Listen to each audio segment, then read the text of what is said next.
Chapter 18 जिसकी exercise 18B अपन discuss कर ली थी, इस वीडियो में डिस्कस करते हैं 18C के बारे में। तो सबसे पहले इंट्रोडक्शन देख दी कि मल्टीप्लिकेशन थ्योरम ऑन प्रोबेबिलिटी। तो कराएंगे, कैसे करेंगे देखो, समझना पहले तो कि दो इवेंट आपको गिवन है, तो let A and B are two event, ठीक है ना, two events in sample space, in sample space.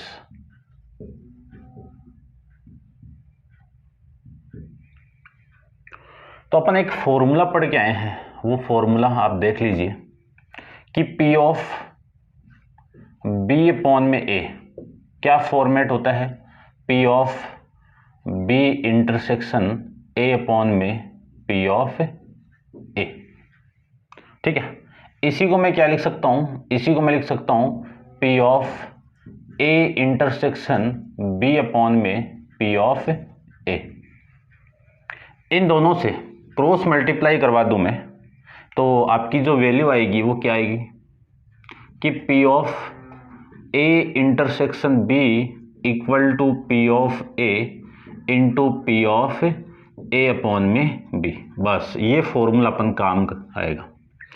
यानी मल्टीप्लिकेशन थ्योरम ऑन प्रोबेबिलिटी क्या है कि दो इवेंट है वो दोनों एक साथ अकरिंग हो, ठीक है ना, दो इवेंट है वो एक साथ अकर हो रहे हैं, तब उन बात की जो प्रोबेबिलिटी है वो क्या हो जाएगी आपकी ये।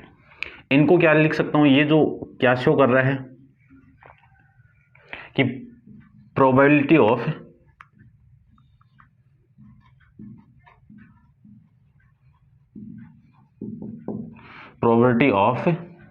Both event A and B are occurring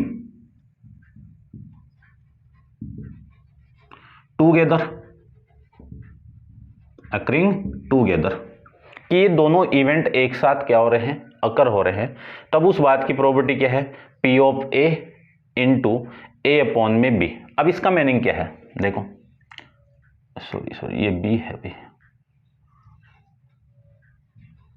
इसका मीनिंग क्या है, इसका ये आपको फाइंड आउट करनी है और ये आपको गिवन है। गिवन कैसे हो गई कि ये मैंने फाइंड आउट कर ली ना, इस वजह से आपने ऑलरेडी उसको फाइंड आउट कर लिया, तो इस बात की जो प्रोबेबिलिटी है वो इस पे डिपेंड करेगी, तो P अपॉन B अपॉन में A आ जाएगा। एक फॉर्मूला तो ये, अब मैं इस फॉर्मूले को दोबारा लिखूंगा क्योंकि अपने जो काम आएगा ना वो बस इतना ही आएगा कि P of A intersection B equal to P of A into P of B upon में A, या फिर आप इसी को ये भी लिख सकते हो कि P of A intersection B equal to, यदि पहले B इवेंट हो रहा है तो B की प्रोबेबिलिटी A पे डिपेंड करे, B इवेंट हो रहा है, अब आपको A फाइंड आउट करना है, तो A की यदि B पे डिपेंड कर रहा है तो A अपॉन में B। अपन ये भी जानते हैं कि P of A intersection B को मैं क्या क्या लिख सकता हूं, P of A and B, और इसी को मैं क्या लिख सकता हूं P ऑफ AB, ठीक है।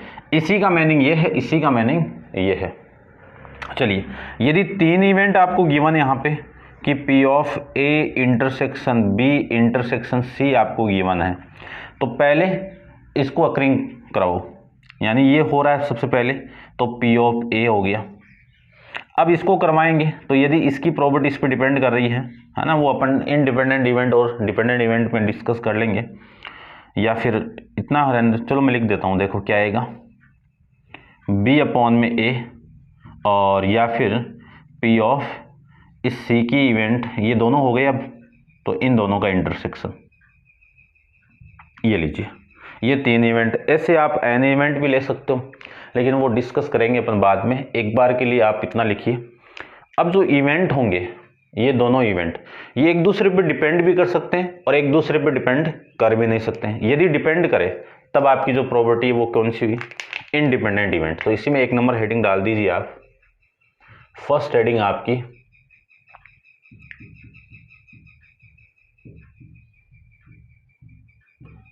Independent event. अब इंडिपेंडेंट इवेंट कौन से होंगे, देखो या पहले डिपेंडेंट करें, चलो ये कर लो पहले। इसका मीनिंग क्या है, मान लीजिए कि 2 इवेंट आपके इंडिपेंडेंट है, मैं लिख देता हूं लेट, या फिर डायरेक्ट देखो, ठीक है।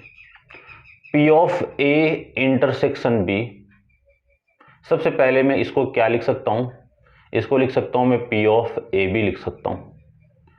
यदि P ऑफ A इवेंट के होने की प्रोबेबिलिटी हो गई, ये फ्रीली हो गई।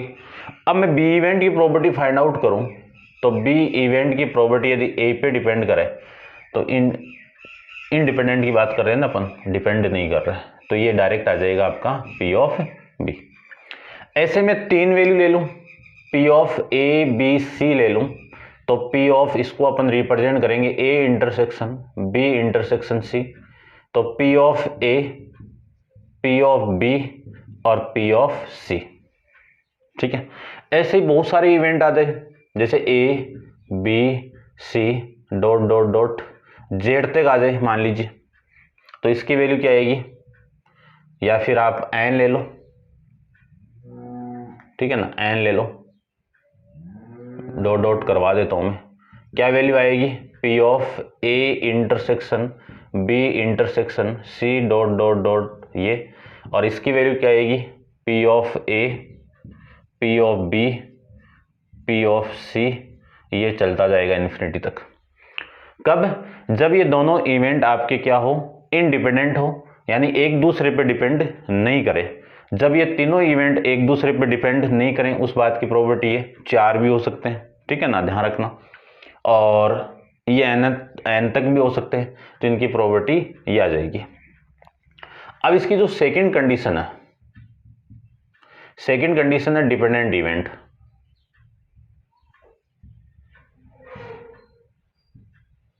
डिपेंडेंट इवेंट्स की मैं बात करूं, तो मान लीजिए दोनों इवेंट आपके ये एक साथ अक्कर हो रहे हैं, तब इनकी प्रोबेबिलिटी एक दूसरे पे डिपेंड करे, तो A इंटरसेक्शन B, मान लीजिए पहले आपका जो इवेंट वो A हो गया, अब A हो गया तो इसकी प्रोबेबिलिटी मैंने फाइंड आउट कर ली, इसके होने की प्रोबेबिलिटी इस B पे डिपेंड करे और B के होने की प्रोबेबिलिटी A पे डिपेंड करे। मान लीजिए अब A तो हो गया, फ्रीली हो गया, अब B इवेंट हो रहा है मान लीजिए, तो इस A तो हो गया, ये तो आपने फाइंड आउट कर लिया, गिवन हो गया अब आपको, ठीक है ना। अब B फाइंड आउट करना है, तो B की यदि A पे डिपेंड करेगी, तो क्या प्रोबेबिलिटी आएगी, B अपॉन में A आ जाएगा। इसी को मैं 3 के फॉर्म में लूं, तो A इंटरसेक्शन B इंटरसेक्शन, एक मिनट ABC कर दो ना एक बार के लिए, ABC, इसको मैं लिख सकता हूं A intersection B intersection C equal to P of A into P of, इसको देखो B के होने की प्रोबेबिलिटी A पे डिपेंड करे तब ये आएगा। अब A और B तो हो गया, अब C को करवाओ, तो C की प्रोबेबिलिटी किस पे, इन दोनों पे डिपेंड कर रही है, तो ये वाले इवेंट, ठीक है ना। ये क्वेश्चन करेंगे ना तब समझ में आ जाएगा आपको बढ़िया से। फिर P ऑफ A इंटरसेक्शन, पहले आप ऐसे लिख दो B C dot dot dot, और फिर लिखो आप P of A intersection B intersection C dot dot dot, और इसकी वैल्यू आएगी P of A P of B upon में A और P ऑफ C अपॉन में A इंटरसेक्शन B। अब मैं D की फाइंड आउट करूं, तो P ऑफ D अपॉन में A intersection B intersection C dot dot dot dot, ये लीजिए, ये इंडिपेंडेंट इवेंट और डिपेंडेंट इवेंट की प्रोबेबिलिटी आ जाएगी, ठीक है। तो ये आपका बेसिक कंप्लीट नहीं, अभी एक हेडिंग और करवाते हैं आपको, ठीक है ना। इसको आप नोट डाउन कर लीजिए एक बार के लिए।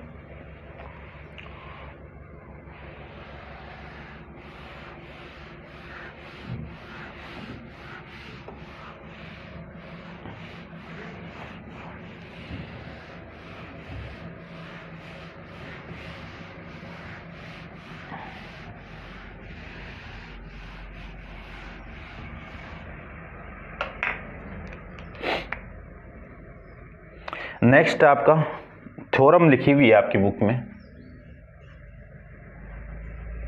थ्योरम का अपन यूज करेंगे। वैसे तो आप इसमें देख सकते हो, कोई दिक्कत नहीं है, ठीक है ना। इसमें लेट कर लीजिए कि let A and B are two independent event कर दो, टू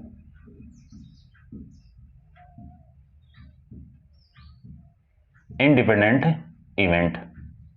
यदि ये दोनों इवेंट आपके इंडिपेंडेंट इवेंट हैं, तब इसकी जो प्रोबेबिलिटी है वो क्या क्या है, देखो। सबसे फर्स्ट पॉइंट आपका प्रूफ किया हुआ आपकी बुक के अंदर, P of A intersection B की मैं बात करूं, बी डेस की बात करूं, तो इसकी probability P of A into P of B dash, ठीक है ना। ये फर्स्ट पॉइंट।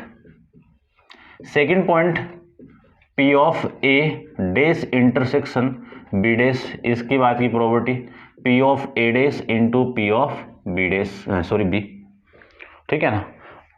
यानी ये दोनों इवेंट इंडिपेंडेंट डिपेंड नहीं कर रहे हैं, तो इसकी प्रोबेबिलिटी पी ऑफ ए और इसकी probability P of B dash, ठीक है ना। ये आपकी बुक में प्रूफ किया हुआ है, मैं थोड़ा सा एक्सप्लेन कर दूंगा, आपको ही करने हैं, बस ये फॉर्मूले माइंड में रखते हैं। P of A dash intersection B dash, इसका मीनिंग क्या है कि ए इवेंट भी नहीं हो रहा है, बी इवेंट भी नहीं हो रहा है, और इंटरसेक्शन दोनों एक साथ अक्रिंग हो रहे हैं, उस बात की प्रोबेबिलिटी क्या है, P of A dash into में पी ऑफ बी डेस। फिर आपकी बुक के अंदर ये भी लिखा हुआ है फोर्थ वाला कि P of A dash B dash, इसकी बात की probability P of A dash आएगी, ठीक है ना। पी ऑफ ए डेस आएगी, क्यों आएगी वो देख सकते हो आप, देखो मैं बता देता हूँ। P of A dash intersection B dash upon में P of B dash equal to P of A dash into P of B dash upon में कितना, पी ऑफ बी डेस। ये वाली वैल्यू से कैंसिल आउट, यानी इसकी वैल्यू क्या आ गई, पी ऑफ ए डेस आ जाएगी। ये भी आपकी बुक में गिवन है। फिर मैं फिफ्थ वाला पॉइंट की बात करूं तो यहाँ पे ये गिवन है बी डेस अपॉन में ए डेस की प्रोबेबिलिटी आएगी आपकी पी ऑफ बी डेस। अब इसको देख लीजिए आप, थोड़ा सा जो ऊपर जो वैल्यू गिवन है उसमें देखना अपन, वेन डायग्राम में देखना है अपन को, ध्यान से समझना भाई।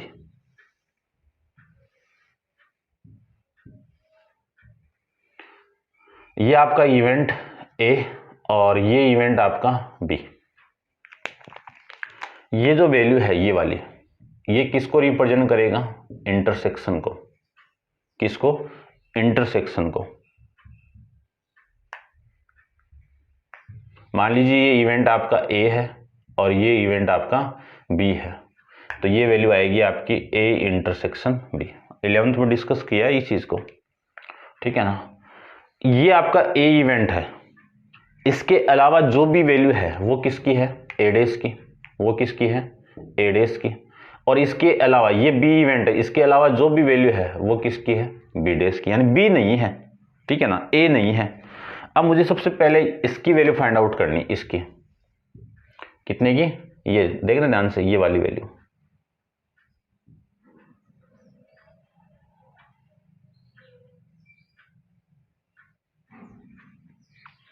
ये क्या है, ओनली ए। अब इस ओनली ए की वैल्यू क्या आएगी, देखो बहुत सारे तरीके हैं।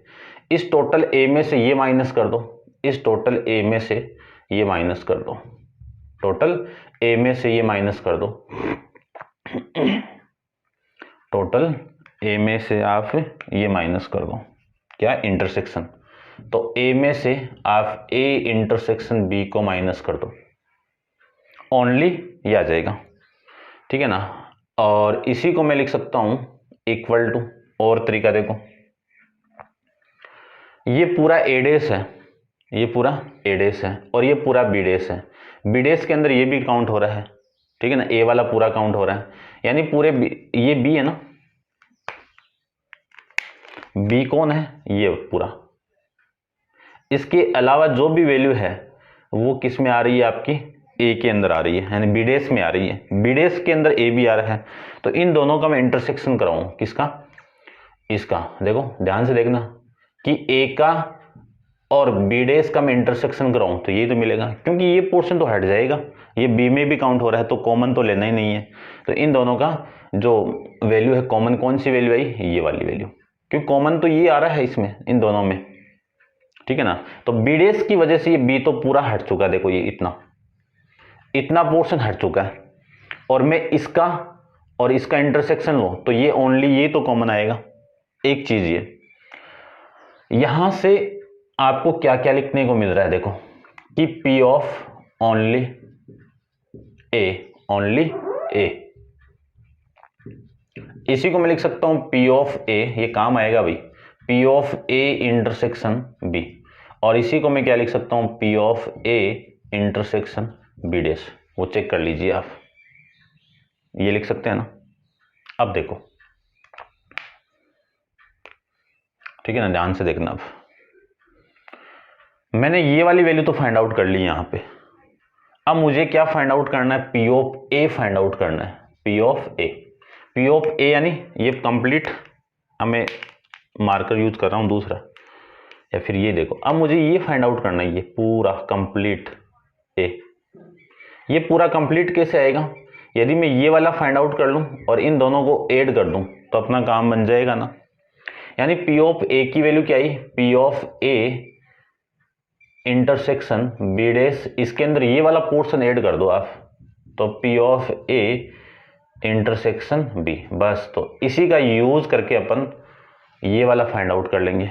अब इसका मैं यूज करूं तो इस पे आऊं, इसको मैं क्या लिख सकता हूं, देखो मैंने P लगाया तो पहले ओनली बी के फॉर्म में ले लो आप, ओनली बी को मैं क्या लिख सकता हूं, बी में से आप माइनस कर दो ए इंटरसेक्शन बी, इस टोटल बी में से ये वाला पोर्शन माइनस कर दो, और इसी को मैं क्या लिख सकता हूं, इसी को मैं लिख सकता हूं, ये चाहिए ना मुझे, तो ये के लिए आप ए डैश में से बी को इंटरसेक्शन कर दो, यानी ए डैश इंटरसेक्शन बी डैश से काम आ जाएगा। थोड़ा सा आप फील करना, आराम से समझ में आ जाएगा। अब मुझे इसकी प्रोबेबिलिटी फाइंड आउट करनी है, तो P of only B equal to P of B minus P of A intersection B, इसी को मैं क्या लिख सकता हूं, P of A dash intersection B dash. अब P ऑफ B चाहिए मुझे, तो P ऑफ B की वैल्यू कैसे आएगी, इस वाली वैल्यू में ये ऐड कर दो, इसकी वैल्यू क्या है, यही तो है ओनली B की वैल्यू, तो P of A dash intersection B minus plus P of A intersection B, इसका यूज करके आप ये वाली प्रोबेबिलिटी फाइंड आउट कर सकते हो, ठीक है ना। अब मैं इसकी बात करूं तो इसमें भी देख लो आप, ये थर्ड वाली है, ये फर्स्ट में यूज करेंगे, ये सेकंड में यूज करेंगे, आपको करना ही है, बस मैं ओनली हिंट बता रहा हूं आपको, अपन डायरेक्ट यूज करेंगे क्वेश्चन के अंदर इनको। चलिए अपने पास में ये वाली वैल्यू है कि A dash intersection B dash, ठीक है ना, ये वाली वैल्यू है, इसको मैं क्या लिख सकता हूं, इसको मैं ये लिख सकता हूं P of A union B का होल डैश, और इसी को मैं क्या लिख सकता हूं 1 minus P of A union B लिख सकता हूं।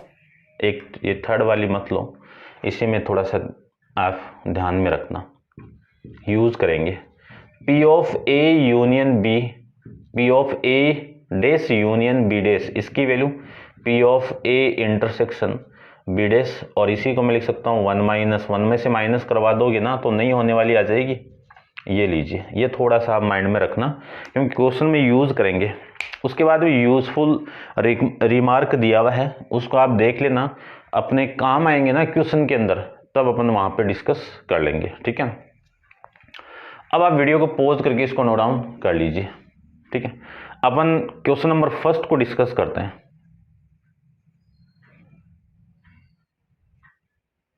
ठीक है ना। क्वेश्चन नंबर फर्स्ट को अपन नेक्स्ट वीडियो में डिस्कस करेंगे, अभी के लिए आप वीडियो को पॉज करके इसको कंप्लीट नोट डाउन कर लीजिए, और क्वेश्चन नंबर फर्स्ट अपन नेक्स्ट वीडियो में डिस्कस करेंगे। आज के लिए इतना ही, थैंक यू सो मच।